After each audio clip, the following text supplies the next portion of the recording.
Hey, welcome. So today, we're going to dive into a story that, honestly, it might just change the way you think about getting advice, about ambition, and about trusting that gut feeling you have. It's the story of a giraffe and a turtle, and believe me, it has a huge lesson for anyone who's ever had a big dream. Just think about it for a second. Someone you really love and trust. They're trying to help, but the advice they give you just feels heavy, right? It makes you second-guess yourself, maybe shrink your dreams a little, and question that one thing you were so sure about. If that sounds familiar, then you're going to want to hear this. Okay, so let's set the scene. Our story kicks off on this beautiful savanna, and we meet our first character, Grace the giraffe. Now, Grace wasn't just any old giraffe. With that incredible height of hers, she had this unique gift. She could see possibilities way, way beyond what anyone else could see. Every single morning, she'd stretch that long neck of hers and just see it, all of it, laid out right in front of her. And this wasn't some fuzzy daydream, you know?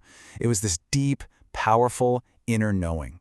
It felt like the universe itself had handed her this vision, and she just knew, deep down, that her destiny was to follow it. But Grace had a best friend, Tina the turtle, and their realities could not have been more different.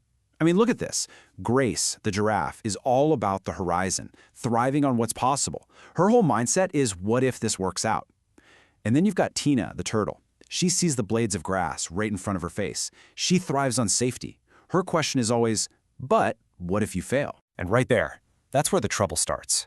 As Grace begins to walk towards that beautiful vision, just a tiny little flicker of doubt starts to creep in. Am I crazy? What if I'm wrong? She thinks. And in that moment of weakness, she decides she needs a little validation from someone else. So she does what feels totally natural. She lowers her long, elegant neck all the way down to the ground to ask her trusted friend, Tina. Just picture that for a second. This magnificent creature, literally built to see for miles, bending over and making herself small just to ask for directions. And of course, from where Tina is standing, or, sitting, the world looks completely different. She can't see those flowing rivers or green meadows Grace is talking about. Nope. All Tina can see is a wall of tall grass, hiding who knows what. Dangers, pitfalls, a scary, scary unknown. And so, coming from a place of pure love, she genuinely wants to protect her friend. Tina gives her cautious advice. She warns her about cliffs, about tripping and falling, about making a huge mistake. Her advice isn't mean or malicious at all. It's the most loving, careful guidance she could possibly offer from her ground-level view of the world. This was her go-to line. Better safe than sorry. Every single time Grace brought it up, Tina would hit her with some version of that. It's a phrase we've all heard a million times, right? It's basically the official slogan for playing it small to avoid any and all risk. But that brings up a really important question, doesn't it? What happens when being safe means you have to abandon the very thing you were built to do? For an animal designed to see the horizon, staying put isn't safe. It's actually a slow, painful suffocation. And the cost of bending down, of listening to this advice, was huge. Every time Grace did it, she felt her energy just drain away. That crystal clear vision she had, it started getting foggy with doubt. Her destiny was put on pause. A giraffe just isn't meant to live its life at turtle level. It was absolutely crushing her spirit. But then, one day, something clicks. Grace has this massive breakthrough, this moment of pure clarity that just completely flips her perspective on all the advice she's been getting. This right here. This was the light bulb moment that changed everything. Grace finally understood. Tina's advice wasn't a comment on her vision's worth. It was simply a reflection of Tina's world. It wasn't a judgment. It was just a fact of nature. Tina loved her, yes, but Tina was a turtle, and a turtle can never, ever see what a giraffe can see. So this means the advice itself wasn't bad. I mean, for another turtle, it would have been perfect advice. But it was completely, totally wrong for a giraffe on a giraffe's journey. The problem wasn't the intent, it was the mismatched perspective. All right, so now let's turn this fable into something really practical that we can all use. Because this story is way more than just a cute tale. It's actually a powerful tool for navigating our own lives and relationships. First, let's put a name to it. Let's call it giraffe vision. This is when someone sees the big picture.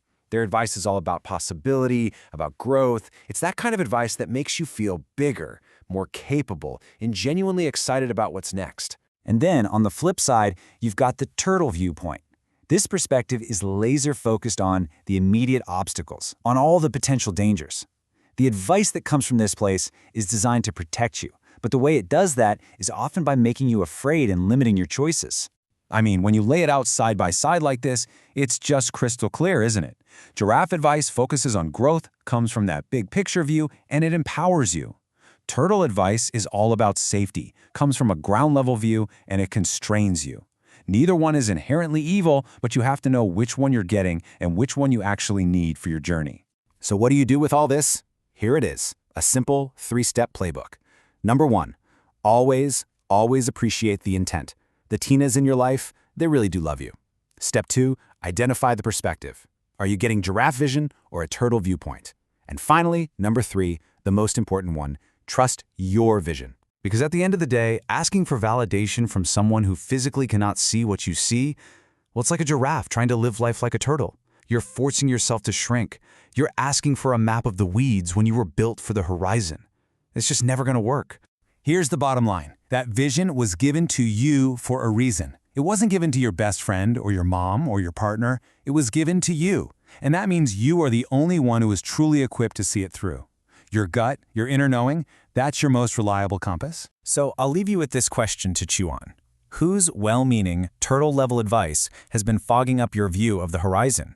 Who in your life do you need to lovingly thank for their concern before lifting your head high and walking confidently towards your own incredible destiny?